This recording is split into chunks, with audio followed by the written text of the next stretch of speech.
Hi, welcome to Bear Witness. I'm Robert Bettis. Over the past 3 weeks, we have been talking about some awesome animals, from different kinds of dolphins, to manatees, to gorillas, to Royal Southern albatrosses, even bats. This one animal I have not done yet. I was really excited when someone asked me to do this for them. So Abraham, this is for you. So if you're excited, just like I am, sit tight, hang on, let's go get cold. So today, we will be talking about a bear. Not just any bear. We will be talking about the polar bear, with its length reaching up to 8.3 feet and its weight gaining up to 1,600 pounds. This animal can still be camouflaged. You gotta remember, a polar bear has all white fur.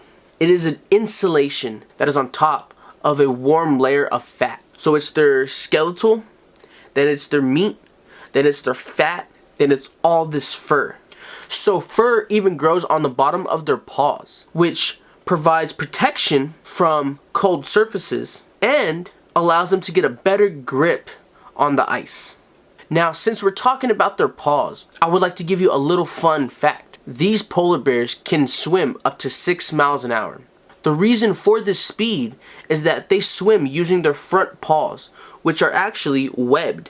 So it helps them paddle through all that water. Think of it as a scuba diver. Every diver has these fins to help them push through the water and get them gliding through, to pretty much go against the current.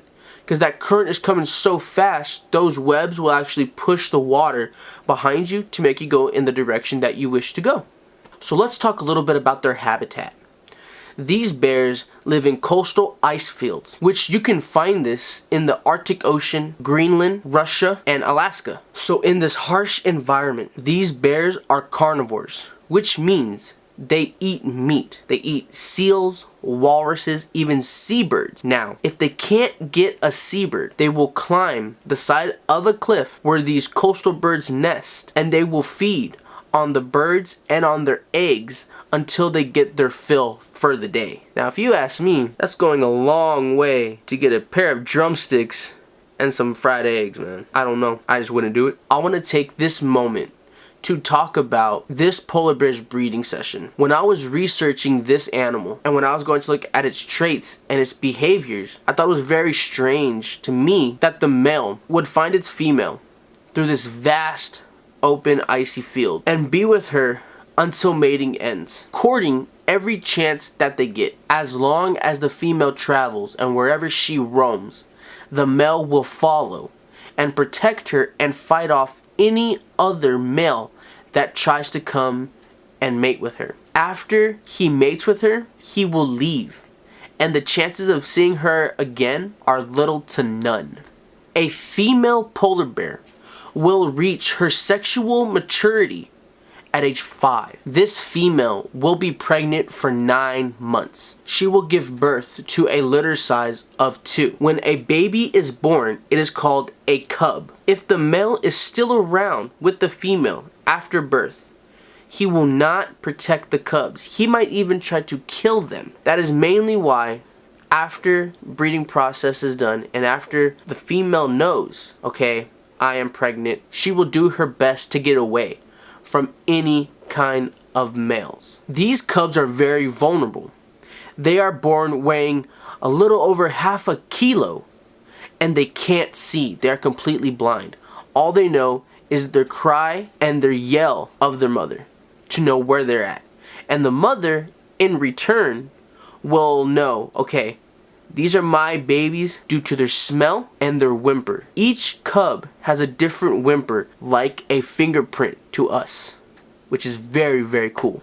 These cubs will live with their mother for 28 months, following her, watching her, and learning every skill possible to give them a better chance at survival.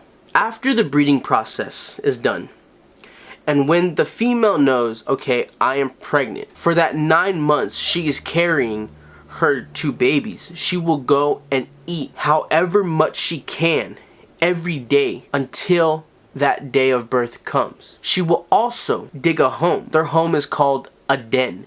She will use her front paws. Remember, they have the fur to protect them from the cold surfaces.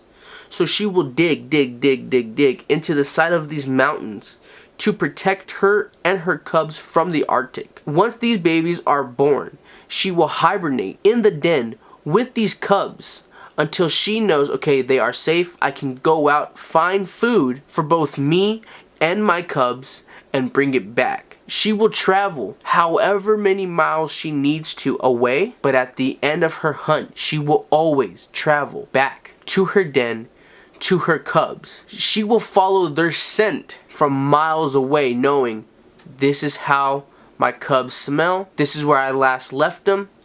I'm following this way. A little fun fact about a polar bear is that it can run at 25 miles an hour. That is fast for a 1,600-pound animal. That's really fast. So there is only one species of polar bear. You know how like dolphins, they have different kind of dolphins, you know, they have the bottlenose, the Amazon, other type of dolphins, but they're still dolphins. There's other bears like the grizzly or the black bear, but there's only one species of polar bear. So throughout all these 4 locations, you'll only find the same species of polar bear, which is very cool. So according to the IUCN Red List status, this species is vulnerable. Their white skin gives them camouflage into the snow and ice.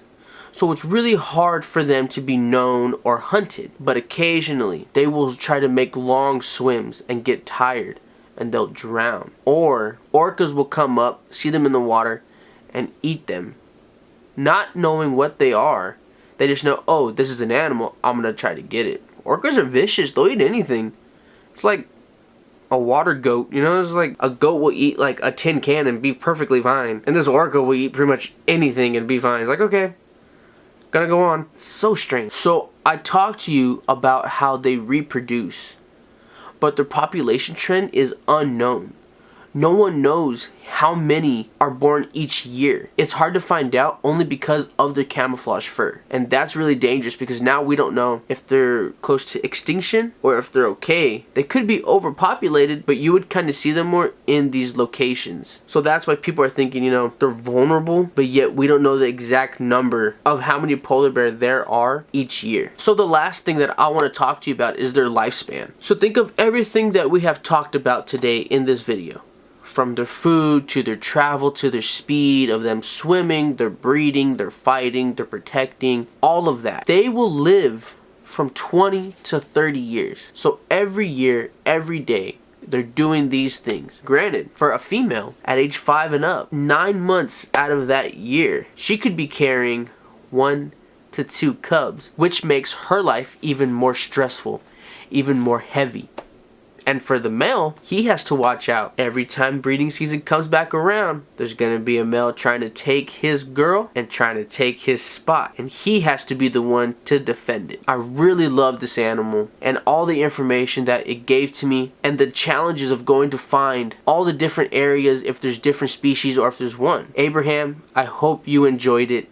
And anybody else out there that wants to know about an animal and that would like to be in one of my videos, just message me at my Instagram at bear_witness, lowercase b, and on my Facebook at Bear Witness. Or just in the comments below, put your name, your email, and the animal you would love to learn about. And I will definitely get back with you as soon as possible. I want to thank y'all for watching today. Have a great day. I'm Robert Bettis. This is Bear Witness. Bye.